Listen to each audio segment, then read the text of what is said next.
Hello there, welcome to HFY Quantum Pro. Here, helping one another makes the universe smarter. So, what we are waiting for? Let's begin our story. Nobody had slept in 3 days on Station Arilla, and it showed on every face in the Senate chamber. The lights above flickered in slow pulses, matching the emergency frequency that had been broadcasting nonstop across the Iridari compact. 600 delegates sat in a massive circular hall, their seats rising in tiers like the inside of a bowl. Most of them were silent. Some trembled. A few had already begun drafting farewell messages to their homeworlds. The Drevik swarm had broken through the outer veil. Point 3 colony worlds had gone dark in the span of a single rotation. Not conquered, not occupied. Eden, the Drevik did not negotiate. They did not enslave. They landed on a world, devoured every living thing down to the bacteria in the soil, and moved on. They left behind nothing but bare rock and silence. Senator Lishan of the Orani delegation stood at the central platform. She was tall and feathered, her plumage a dull gray from exhaustion.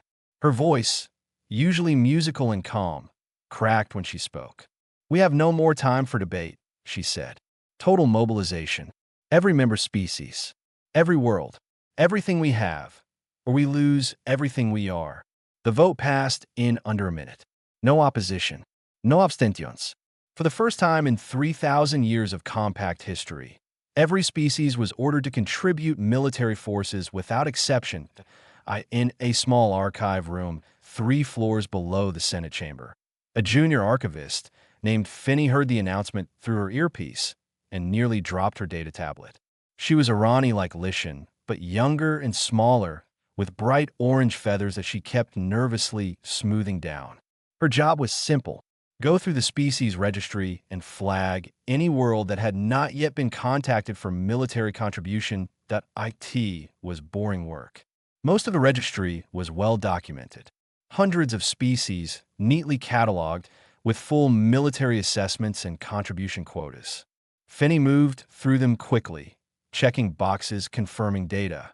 Then she hit a file that made her stop. That IT was buried deep in the forgotten section of the archive, wedged between 2 extinct species entries. The file was old. The formatting was outdated by at least 200 years. It listed a planet orbiting a small yellow star on the far edge of the galaxy's western arm. Planet designation: Sol 3. Common name: Earth. The file was thin. A survey team had visited the system 2 centuries ago and left a brief report. Finney read it slowly, her feathers rising with each line. Dominant species: bipedal mammals. Moderate intelligence. Pre-uplift stage. No faster than light capability. Biosphere threat level: extreme. The survey team had cataloged Earth's environment with what Finney could only describe as horrified fascination. Earthquakes, hurricanes, volcanic eruptions, floods, wildfires, freezing temperatures at the poles and boiling heat at the equator, sometimes on the same continent. The planet was crawling with predators: enormous reptiles in the water, pack hunters on land, venomous creatures so small they could not be seen without magnification. And the dominant species, humans, had not only survived all of this, they had thrived. They built cities in earthquake zones. They farmed land next to active volcanoes. They swam in oceans filled with creatures that could bite them in half. But it was the last line in the file that made Finney's breath catch. A handwritten note, scrawled by whatever surveyor had filed the report 200 years ago. It read: "Species engages in organized intraspecies warfare as a cultural norm. Recommend permanent observation only status. Do not make contact." And stamped at the bottom, in faded red ink: "Use if desperate." Finney stared at the file for a long time. Then she picked up her data tablet and walked upstairs to the Senate chamber. It took her 20 minutes to get an audience with Senator Lishan. It took Lishan 5 minutes to read the file. It took the Senate 3 minutes to vote on the activation. Unanimous. "Again, send a ship," Lishan ordered. "Make contact. Bring them in." Nobody in the chamber had ever met a human. Nobody knew what to expect. The old survey report painted a picture of a world so violent that it made Drevik-occupied space look peaceful. The assumption, spoken and unspoken, was simple: If the creatures from that hellish rock could survive their own planet, maybe they could slow the Drevik down long enough for the real armies to regroup. That was all anyone hoped for. A delay, a speed bump, something to buy time while the Compact's proper forces organized. Finney was assigned to the diplomatic team. She did not want to go. She had read the file. She had seen the images of Earth's predators, its storms, its wars. She had read about a species that split the atom and then used it as a weapon against itself. But she was the one who found the file. So she was the one who had to go .8s, the diplomatic shuttle launch from Station Arilla, and turn toward the western arm of the galaxy. Finney sat in her seat and stared at the file one more time. The red stamp glowed on her screen. Use if desperate.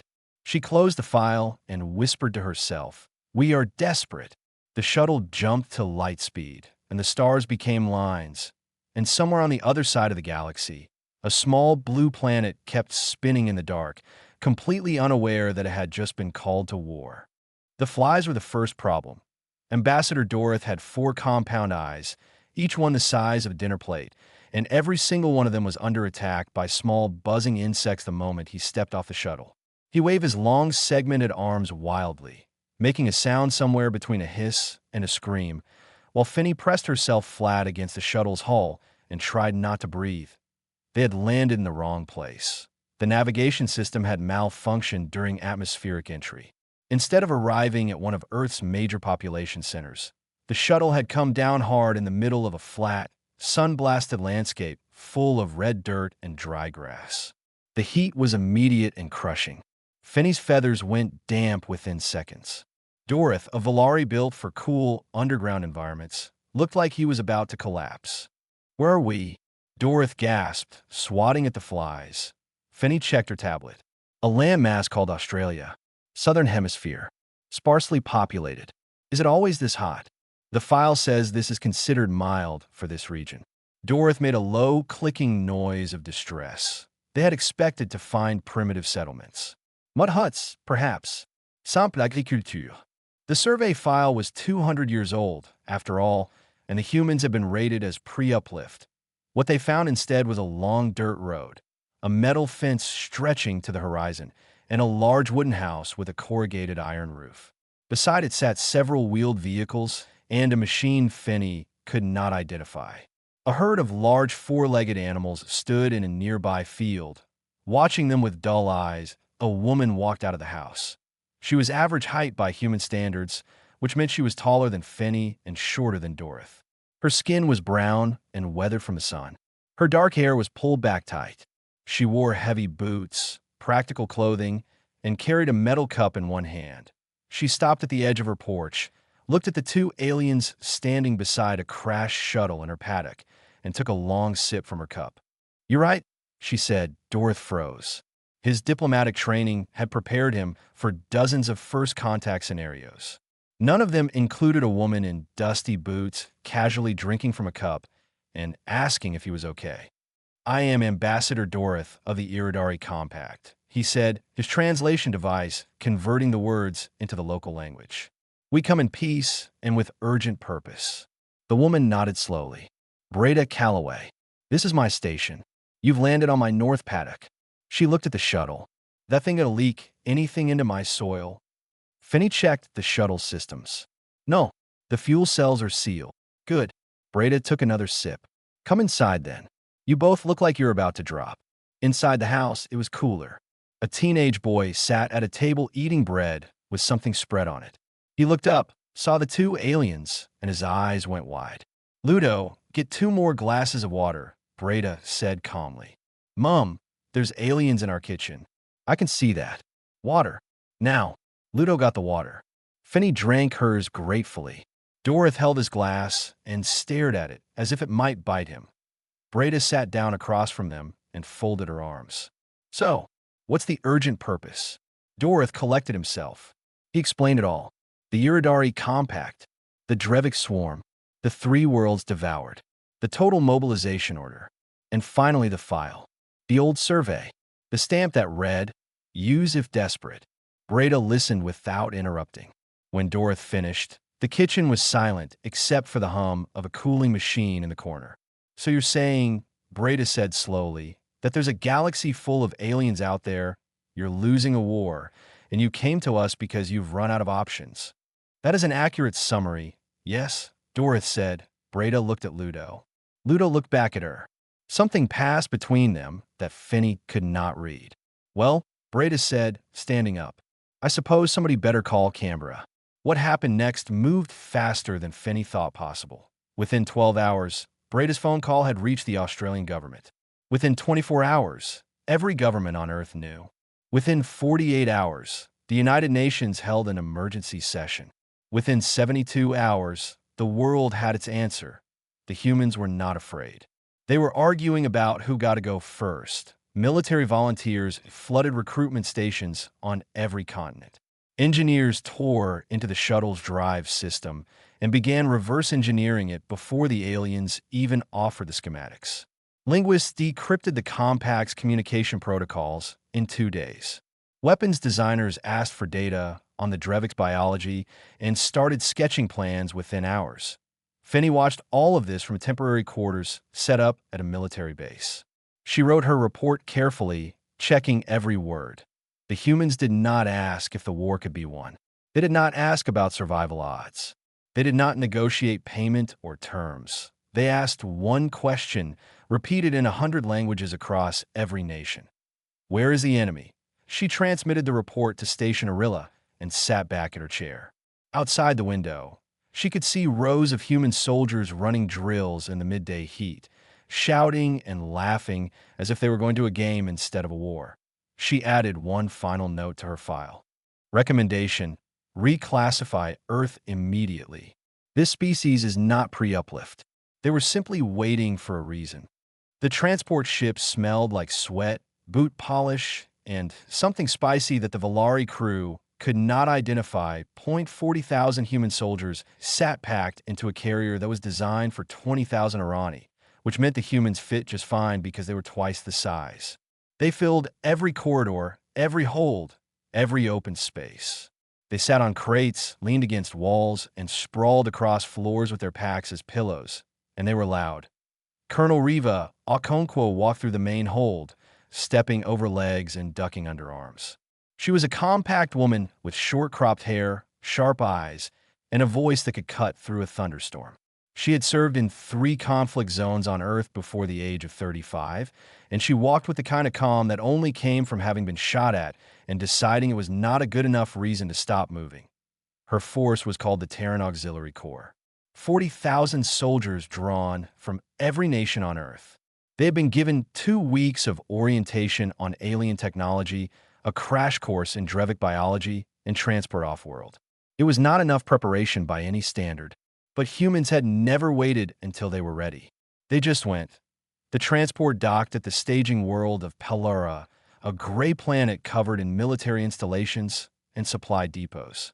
The compact's combined fleet filled the orbital space above. Thousands of ships from dozens of species, all preparing for the largest defensive campaign in galactic history. Okonkwo led her forces off the transport and into the main staging area. Compact soldiers from a dozen species stopped and stared. The humans marched in rough formation, their boots hitting the metal floor in a rhythm that echoed through the hangar like a drumbeat. General Silrith was waiting for them. He was Valari, like Dorith, but bigger.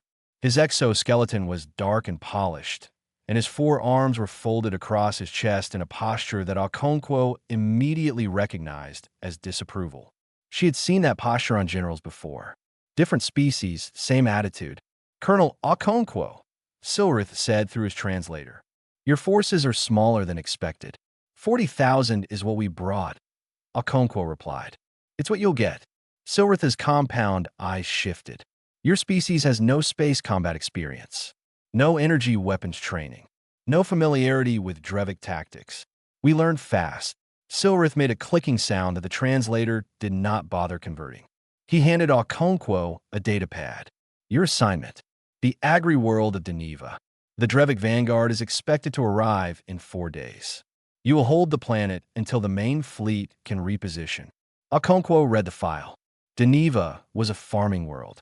Flat terrain, minimal fortifications, civilian population already evacuated.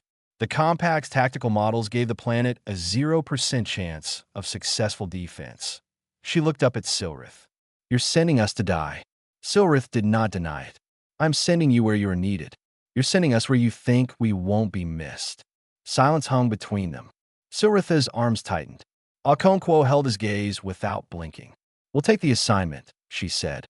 She turned and walked away. Back on the transport, she gathered her senior officers in a small briefing room. She laid the data pad on the table and let them read it. "They gave us a death sentence," she said when they were done. "So let's make it a resurrection." Nobody argued. Nobody complained. They started planning. The transport turned toward Deneva, and the journey took 2 days. During those 2 days, the human soldiers did something that deeply unsettled the Valari crew operating the ship. They celebrated. "I in the main hold." Someone pulled out a guitar. Within minutes, a circle of soldiers was singing. Others played cards, told jokes, shared photographs of their families. A group of engineers broke into the food stores and cooked a massive meal using spices they had smuggled aboard, filling the entire ship with a smell so strong that 3 Valari crew members had to leave the deck. Perith, a young Valari medic assigned to the Terran Auxiliary as a liaison, stood in the doorway of the main hold and watched. She had treated soldiers from 6 different species. She had seen fear, resignation, quiet acceptance. She had never seen this.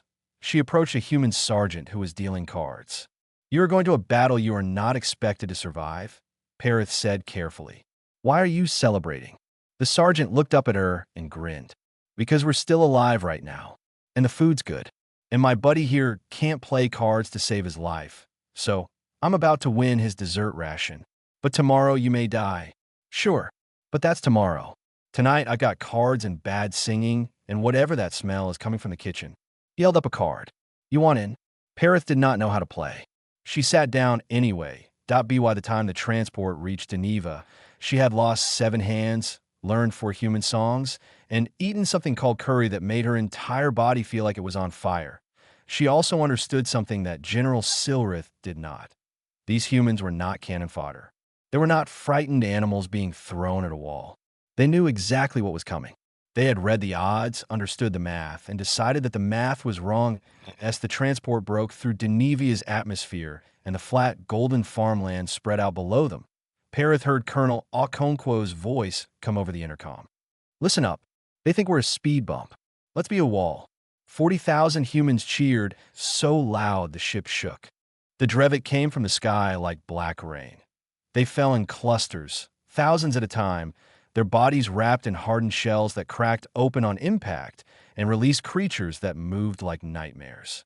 Each one was the size of a large dog, with 6 legs, a jaw that could cut through steel, and a single purpose written into every cell of its being: consume. The first wave hit Denevia's northern plain at dawn on the 2nd day. Okonkwo was ready in the 48 hours since landing. The Terran Auxiliary had transformed the flat farmland into something unrecognizable. Trenches carved deep into the soil in zigzag patterns. Walls of packed earth reinforced with metal stripped from abandoned farm equipment. Fields of sharpened stakes driven into the ground at angles. Ditches filled with fuel siphoned from agricultural machines, ready to be lit. The compact's tactical models had predicted the human line would fall in 6 hours. The models were based on how every other species had fought the Drevik: static defensive formations, energy barriers, and organized retreats. Clean, logical, predictable. The humans fought dirty. When the first wave reached the outer trenches, the fuel ditches ignited. Walls of fire erupted across a 3-mile front, and the Drevik swarm ran straight into them. Thousands burned. Thousands more climbed over the charred bodies of the first wave and kept coming. The humans opened fire from the second trench line, not with the energy weapons the compact had issued them, but with ballistic rifles they had brought from Earth. The Drevik shells could absorb energy blasts. They could not absorb metal slugs moving at 900 meters per second. The swarm recoiled, regrouped, came again from a different angle. Okonkwo shifted her forces before they arrived. She did not follow a pattern. She moved squads based on gut feeling, on decades of instinct earned in fights where the rules changed every hour. The Drevic's hive coordination relied on predicting enemy behavior through observed patterns. There was no pattern to predict. By nightfall, the first wave was broken. The ground in front of the trenches was carpeted with Drevic dead. The humans counted their losses: 212 killed, 400 wounded. Heavy, but nothing close to collapse. The second wave came at midnight. The humans were waiting with something new. Combat engineers had spent the afternoon mixing agricultural fertilizer with fuel compounds to create improvised explosives. They buried them in the approach lanes the Drevic had used during the first wave, betting that the swarm would follow the same paths toward identified weak points. The bet paid off. The explosions tore through the second wave before it even reached the trenches. Then came the sound. Someone in the signals unit had captured a Drevic communication frequency during the first wave. The engineers distorted it, scrambled it, and blasted it through every loudspeaker they could build. The effect was immediate. The Drevic swarm stuttered. Individuals broke from formation, turning in circles, attacking each other. Their hive coordination shattered for nearly 20 minutes. 20 minutes was all the humans needed. They counterattacked. Soldiers poured from the trenches and drove the confused swarm back half a mile before retreating to their lines. That on the third day, the Drevic sent their heaviest wave. Larger creatures this time, siege beasts the size of trucks, with armored shells and acid-spewing glands. They smashed through the outer defenses and pushed deep into the trench network. The fighting turned close and brutal. Humans fought with knives, shovels, bare hands when their ammunition ran dry. Squad leaders made decisions in seconds that saved dozens of lives. Medics worked under fire, dragging wounded from collapsed positions. That it was on the third day that Sul Amara became a legend. Sul was a field medic from Lagos. 26 years old, tall and thin, with steady hands and a calm voice that never broke no matter what was happening around him. During the heaviest assault, a section of the eastern trench collapsed under a siege beast charge. An Irani liaison officer named Tezsin was trapped beneath the rubble, her legs shattered, her breathing fading. The Drevic were everywhere. The position was considered lost. Orders came through to pull back. Sul did not pull back. He dug Tezsin out with his hands. She weighed almost nothing to him. The Irani were light-boned and small. He lifted her onto his back, strapped her in place with medical tape, and started walking 0.2 miles. Through Drevic-infested ground, past burning wreckage and swarm clusters. He walked with a pistol in one hand and Tezsin on his back, stopping only to shoot or to check that she was still breathing. It took him 3 hours.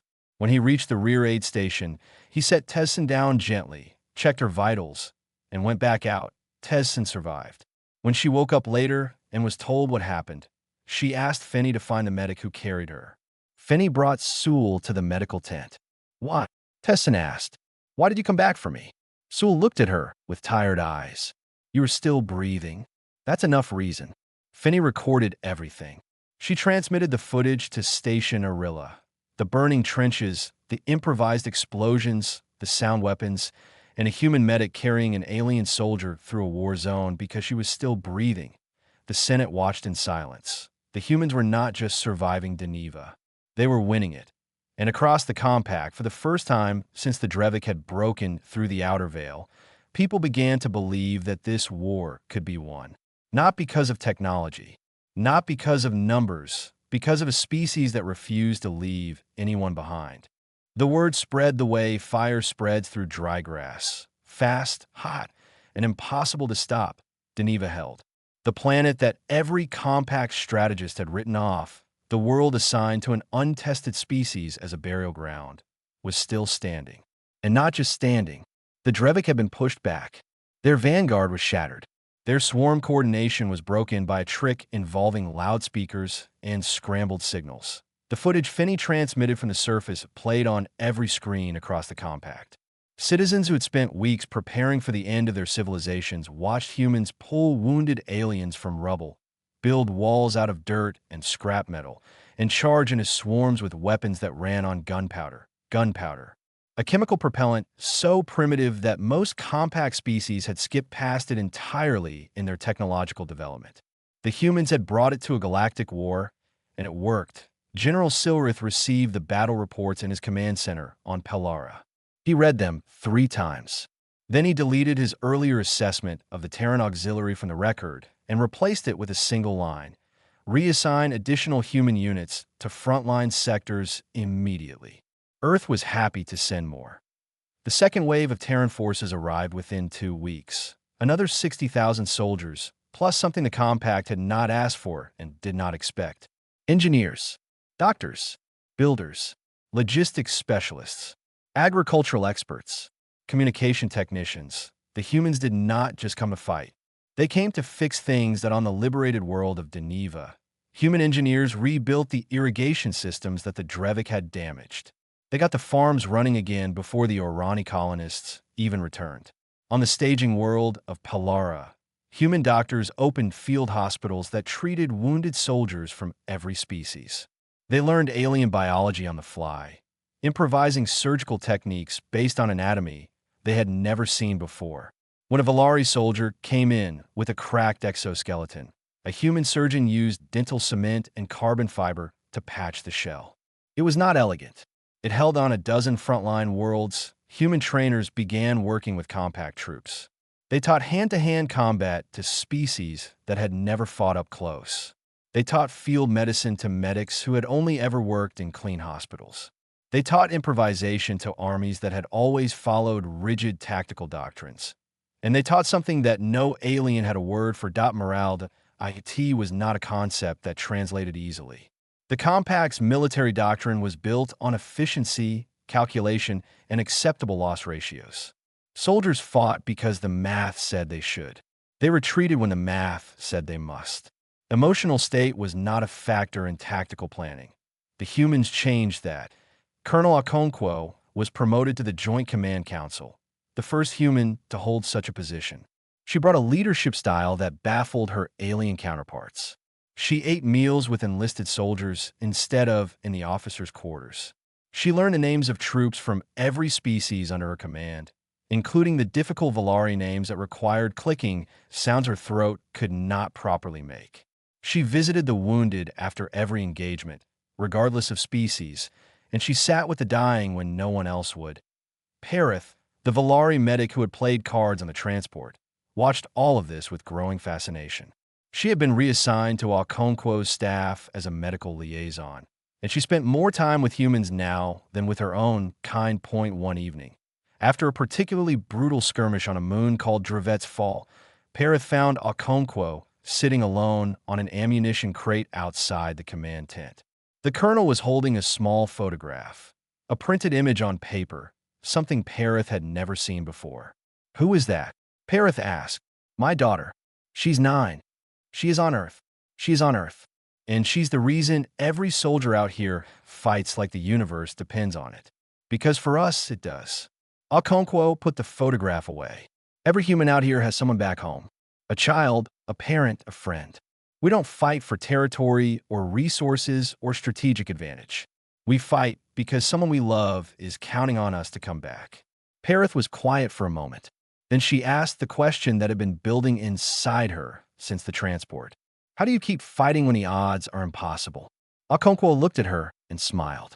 It was a tired smile, worn at the edges, but real. "We've been fighting impossible odds since we climbed down from the trees," she said. "This is just a bigger tree." The war shifted after that.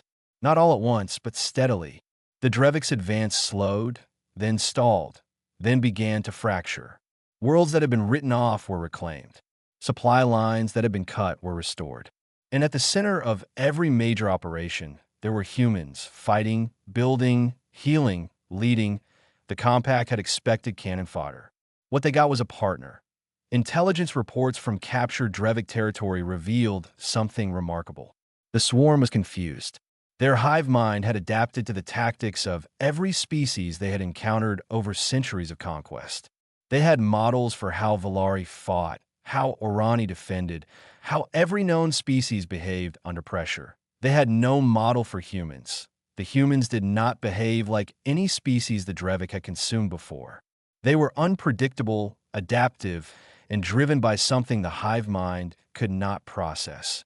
Individual will combined with collective purpose, For the first time in its existence, the Drevik swarm could not predict what its prey would do next, and that scared it. The dead world of Rethale had no atmosphere, no water, and no life. It was a ball of gray rock drifting in the cold space between two dying stars. It was also the heart of the Drevik swarm, the place where the Queen lived, buried miles beneath the surface, connected to every drone, every soldier, every siege beast through a web of biological signals that stretched across the galaxy. Kill the Queen, and the web would collapse. The swarm would fracture into mindless fragments. The war would end. Getting to her was the problem. Rethale was surrounded by the largest concentration of Drevik forces ever recorded. Billions of drones orbited the planet in a living shield. Beneath the surface, tunnels ran so deep that no scanner could map them completely. Every previous attempt to assault a Drevik core world had ended in total destruction of the attacking fleet. The combined Compact and Terran force arrived in the Rethale system on a Tuesday. Okonkwo stood on the bridge of the command ship and looked at the tactical display showing the swarm density around the planet. The numbers were staggering. "That's a lot of bugs," she said quietly. Silrith stood beside her. The Valari general had changed over the past months. He no longer folded his arms when he spoke to humans. He no longer clicked in disapproval. He had watched humans die for worlds that were not theirs, and something in his rigid military mind had cracked open just enough to let respect in. "The plan requires precision," Silrith said. "It requires madness." Okonkwo corrected him. "Lucky for you, we brought plenty." The plan was human in its design, bold, risky, and dependent on things going wrong in predictable ways. The main fleet would engage the orbital swarm and draw the Drevik's attention outward. Meanwhile, a small strike force would use a captured Drevik shuttle to slip through the living shield and land on the surface. They would fight their way underground, reach the Queen's chamber, and destroy it with a device the human engineers had built, a modified nuclear warhead wrapped in compact energy amplifiers. Okonkwo led the strike force herself. 200 volunteers, humans and aliens side by side. Perith went as the medical officer. Fenny went because she had been there from the beginning and refused to stay behind. The battle above Rethale was the largest in galactic history. Thousands of ships against billions of drones. The sky burned white. The compact fleet took devastating losses in the first hour. But they held the line. They held it because human captains commanded mixed-species crews who fought with a fury and coordination that would have been impossible 6 months earlier on the surface. The strike force landed hard and fast. The tunnels were dark, hot, and crawling with Drevik defenders. The fighting was close and savage. They lost soldiers at every turn, every junction, every collapsed passage. Okonkwo pushed forward. She did not stop. She did not slow down. 3 hours in, they reached the Queen's chamber. IT was vast. A cavern carved from the planet's core, pulsing with biological light. The Queen sat at the center, a massive creature, 100 meters across, connected to the hive through tendrils that disappeared into the rock in every direction. She was aware of them. Drones poured from the walls. The final fight lasted 11 minutes. When the warhead detonated, the blast vaporized the Queen and sent a shockwave through the hive mind that reached every Drevik in the galaxy. The web snapped. The swarm went silent. Above Rethale, billions of drones stopped mid-flight. They drifted. They collided with each other. They fell. The war was over. 3 weeks later, the Galactic Senate reconvened on Station Arilla. The chamber was full again, but the mood was different. Delegates who had trembled now stood tall. Species that had never spoken to each other shared seats and quiet conversations. That emotion was placed on the floor. Grant Earth full membership in the Iridari Compact. Not as a minor species, not as an auxiliary, as a founding council member with a permanent seat and full voting rights. Several delegations objected. The humans were too aggressive, too unpredictable, too dangerous to trust with that much power. Then Finney stood up, the junior archivist who had found the Earth file in a forgotten drawer.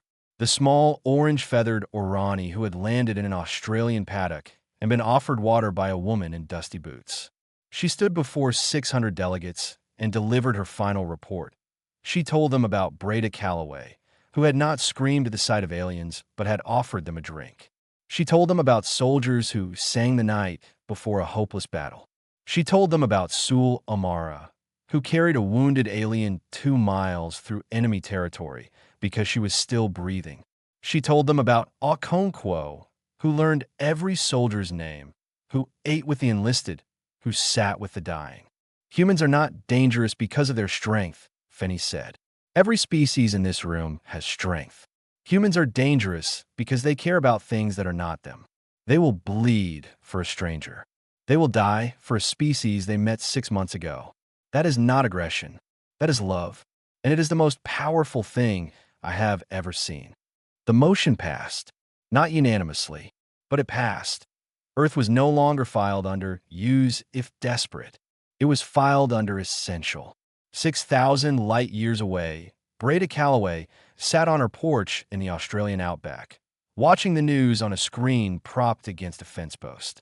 Ludo was off-world now, serving with the Terran Corps. The stars were bright above her station, and for the first time in her life, she knew what was up there.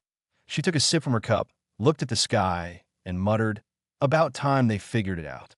Then she went back to fixing her fence.